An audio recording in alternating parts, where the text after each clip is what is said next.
শুভ সন্ধ্যা, রাধে রাধে বন্ধুরা। আজ ধনতেরাস, ভিডিওটা এখান থেকেই শুরু করলাম।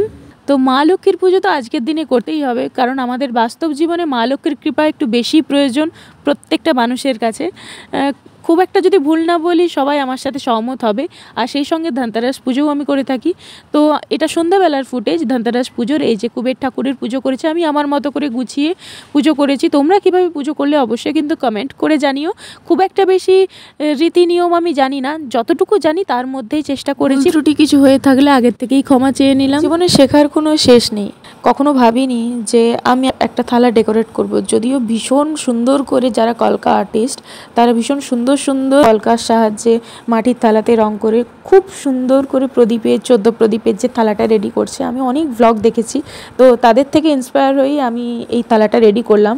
যদিও আমার এই প্রফেশনটাতে আমি নতুন, কিন্তু তবু একটা শখ তো লাগে যে একটু নতুন কিছু ট্রাই করব। ছোট থেকেই মোটামুটি শিল্পী, তো তাই ছোট থেকে টুকটাক নিজের হাতে এটা ওটা সেটা বানানোর চেষ্টা করতাম। এবং আমার নাচেও তো টুকটাক লাগে, তো হাতেই বেশিরভাগ গয়না বানানো হয়। তাই মোটামুটি এই সব কাজে টুকটাক হলেও জ্ঞান রয়েছে, কিন্তু যেহেতু কখনো হাতে ট্রাই করি, তাই এটা আমার প্রথম কাজ। থালাটা কিন্তু মোটেই কেনা নয়, থালাটা বাড়িতেই ছিল। কোনো এক সময় আমার নাচে লেগেছিল, তো নাচের এরকম অনেক কিছু জিনিস থাকে যেগুলো দিয়ে মাঝে মধ্যেই আমি যা চাই তাই করি। তো সেটাই একটু সাদা রং ছিল বাড়িতে, আগে সাদা রং দিয়েছি, তারপর শুকনো হয়ে যেতে তার উপরে দিয়েছি ফেব্রিক, আর সাইডগুলোতে লাল ফেব্রিক দিয়েছি, দিয়ে অল্প একটু আঁকিবুকি করলাম। খুব তো ভালো পারি না, সেই এটাকে আমাকে প্রফেশনের মধ্যেই আনতে হবে। সবার মতোই আমাকে হাত পোক্ত করতে হবে, তবেই আমার জীবনে এগিয়ে যেতে পারবো আমার এই প্রফেশনের লক্ষ্যে। তবে এই ছোট্ট ছোট্ট কাজগুলো দিয়েই আমি শুরু করতে চাই, যাতে তোমাদেরও দেখে ভালো লাগে। প্রদীপগুলো দেখতে এত কিউট লাগছে, নিজেই ভাবছি যে এর মধ্যে আর কি ডিজাইন করব। তাই একটু হলুদ আর লাল রং করেই ছেড়ে দিয়েছি, আর ওই আলপনাগুলো দেওয়া রয়েছে তার উপরেই বসিয়েছি। আর কত্তা বাগানের মধ্যে লাইটগুলোকে ঝুলিয়ে দিয়েছে, দেখে এত সুন্দর লাগছে। তুলসী তলায় দুটো প্রদীপ দিয়ে দিয়েছি, ঘরের দোর গড়াতেও দিয়েছি প্রদীপ।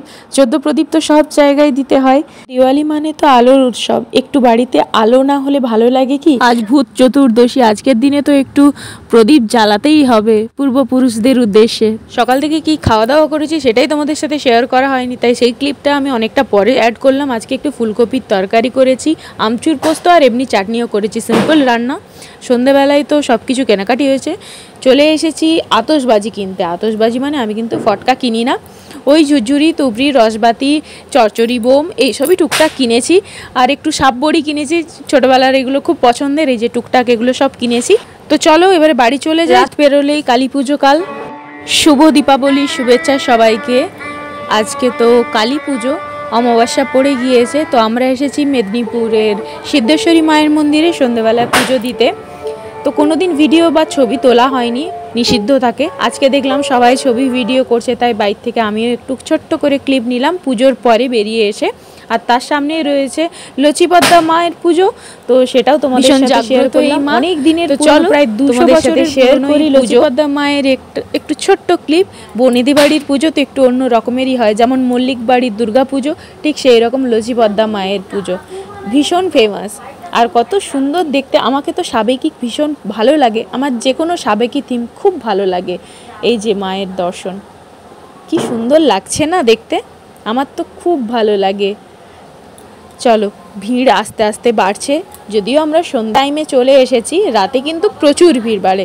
তখন আসতে পারবো না পারবো, ভিড়ে ঠাকুর দেখতে পারবো কি না, তার জন্যই কিন্তু আমরা এখন দেখে চলে গেলাম পুজো দিয়ে। যাওয়ার পথে পড়েছে রানীমা, একটু ঘুরে ঘর ঢুকছিলাম তো, তাই রানীমাকে একটু দেখে নিলাম। আমাদের মেদিনীপুরের পাটনা বাজারের রানীমা, কি উগ্র রূপ, ভয়ও লাগবে কিন্তু ভালোও লাগবে দেখে। চতুর্দিকে বাজি ফটকা ঢাকের আওয়াজ তোমরা হয়তো শুনতেই পাচ্ছ, তোমাদের কানে যাচ্ছে।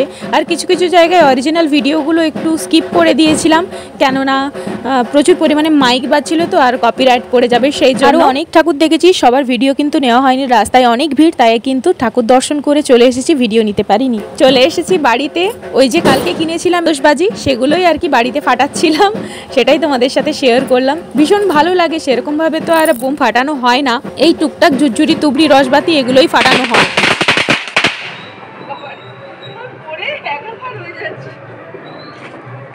শুরুর আগেই শেষ হয়ে গেল। এই তো উদার থেকে ছোটগুলো নেওয়া ভালো ছিল।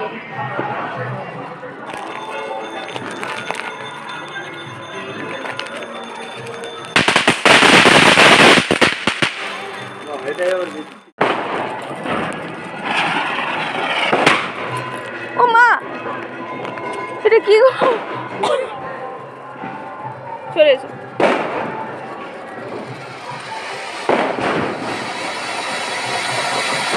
দেখো ছোটটাতেই বেশি বড় হচ্ছে। দারুণ দারুণ।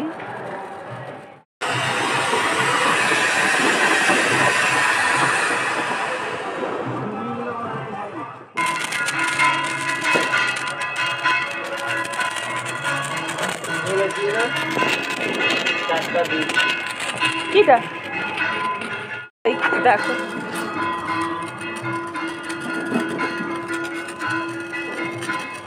ও দুটো লাল দুটো সবুজ, ও লাল সবুজ লাল সবুজ।